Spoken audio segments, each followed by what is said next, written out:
In every small town, there's a secret everyone pretends not to see. In Plainfield, Wisconsin, that secret wore human skin. They thought he was harmless, just a quiet man on a lonely farm. But what police discovered inside his house would scar the world forever. This is the story of Ed Gein, the man who turned nightmares into reality. In the cold farmlands of Wisconsin, silence used to fall heavy over the tiny town of Plainfield. Fewer than 1,000 souls lived there, and nearly everyone knew everyone else. But behind one rotting farmhouse at the edge of those cornfields, something unspeakable waited. Something that would change the face of American horror forever. Edward Theodore Gein was born in 1906, the second son of a violent alcoholic father and a mother who preached hellfire and purity. Augusta Gein ruled her household like a prophet of doom, teaching her boys that every woman but herself was sinful. She filled their ears with scripture and shame. Ed listened. He obeyed.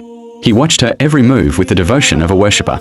Schoolmates remembered him as strange, shy, sometimes smiling at nothing. When his father died in 1940, and later his brother Henry in a mysterious fire, only Augusta remained. When she passed in 1945, Ed lost the last anchor that held his mind to the world. The house grew silent, curtains drawn. One bedroom, his mother's, locked and preserved like a shrine. The rest rotted around him. 4 years, Ed lived alone. He took odd jobs, helped neighbors, fixed engines. Everyone called him a little odd, but harmless. What they didn't know was that each night he sat by a lamp, reading pulp magazines about death, anatomy, and strange experiments. The stories woke something in him, an urge to see for himself what lay beyond the skin. He began to visit the graveyard after midnight. He claimed later that he would wake from a daze to find himself digging. Coffins opened. Freshly buried women lifted from the earth. He said they looked like his mother. At home, he skinned them, tanned the flesh, shaped masks, vests, and lampshades. He built furniture from bones, bowls from skulls, a belt made of nipples, a corset of human skin. When loneliness turned to obsession, grave robbing was no longer enough.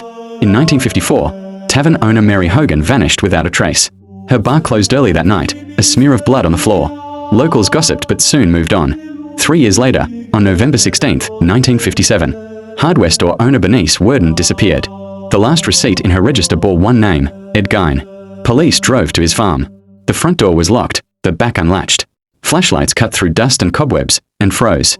Hanging upside down from the rafters of a shed was a headless corpse, gutted like a deer. It was Bernice Worden. Her heart lay in a paper bag near the stove. Inside the house, investigators found horror beyond imagination.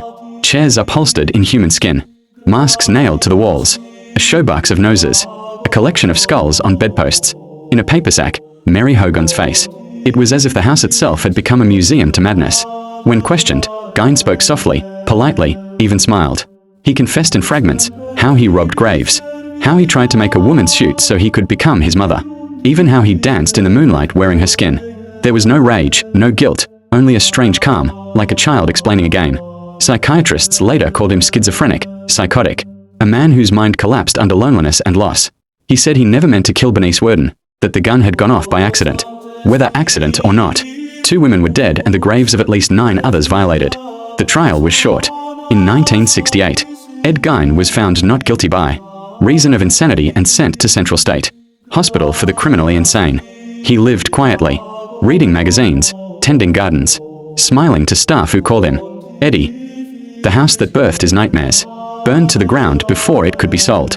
Locals say flames lit the night sky like judgment. Ed Gein died in 1984 from lung cancer.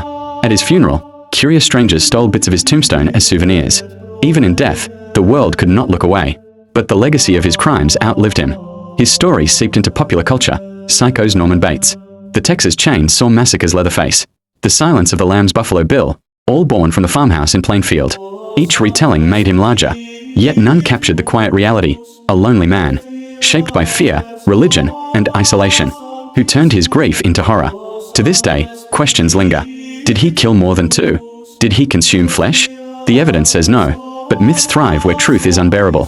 What remains undeniable is the vision that greeted those deputies in 1957, a room of lamps glowing through human skin, and the realization that evil can hide behind the gentlest face. In the end, Ed Gein was not a monster from another world. He was a man from down the road, a neighbor who smiled at children, repaired fences, and whispered to ghosts. The real terror of Plainfield wasn't just what he did, it was how ordinary he looked doing it. Like, subscribe and share the video.